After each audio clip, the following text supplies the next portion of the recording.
1 Samuel 30 ayat 6. Dan Daud sangat terjepit karena rakyat mengatakan hendak melempari dia dengan batu. Seluruh rakyat itu telah pedih hati masing-masing karena anaknya laki-laki dan perempuan. Tetapi Daud menguatkan kepercayaannya kepada Tuhan Allahnya. Catatan si Bang Evan, gila-gila ini abang kita satu ini walaupun dalam keadaan terjepit tertekan sama warga yang ingin ngebunuh Daud karena udah kadung jengkel sama Daud, masih sempet-sempetnya loh menguatkan iman, kepercayaan dan keyakinannya kepada Tuhan Allah. Hei abang Daud, kalau gua dalam keadaan terjepit mungkin gua nyalahin Tuhan. Kalau gua dalam keadaan terjepit mungkin gua nyalahin diri sendiri. Kalau gua dalam keadaan terjepit mungkin gua ninggalin pelayanan. Kalau gua dalam keadaan terjepit mungkin gua ninggalin Tuhan.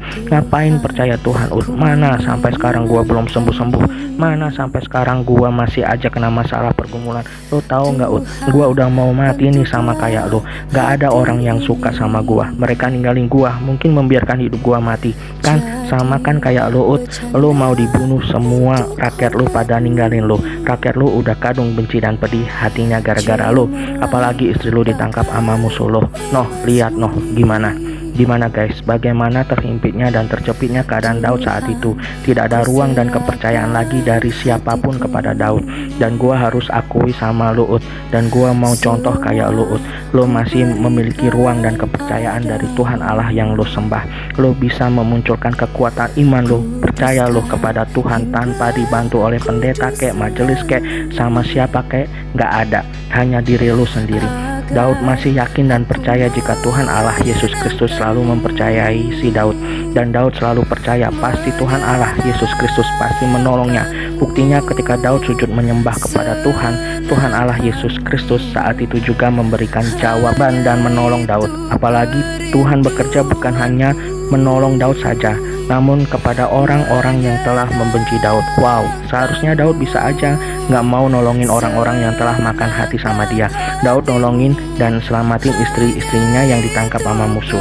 Enggak gitu sih Daud. Daud tetap memilih taat melakukan kehendak Bapa. Ketika disuruh selamatin satu bangsa dari musuh, Daud lakukan. Sebab Daud percaya ketika Tuhan menolong dan menyelamatkan satu bangsa melalui dia, maka Tuhan Allah juga menyelamatkan keluarganya dan dia sendiri dari musuh-musuhnya. Dan semuanya Tuhan membuatnya berhasil. Tuhan membebaskan segala permasalahan, belenggu, bahkan mengalahkan musuh-musuh Daud melalui Daud sendiri hanya dengan pasukannya berjumlah 200 orang. Padahal musuh yang dia hadapi adalah satu bangsa Amalek. Wow, teman-teman bisa baca kisahnya di 1 Samuel 30. Gua hanya mau ngomong hari ini, yuk kita sama-sama belajar seperti apa yang dilakukan Daud, yaitu menguatkan kepercayaan kita masing-masing pribadi lepas pribadi kepada Tuhan Allah Yesus Kristus.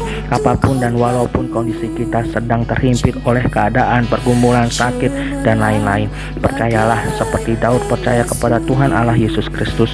Daud sujud kepada Tuhan, berdoa kepada Tuhan. Itulah yang harus kita lakukan. Kita sujud kepada Tuhan, berdoa kepada Tuhan, dan lihatlah pertolongan Tuhan pasti terjadi.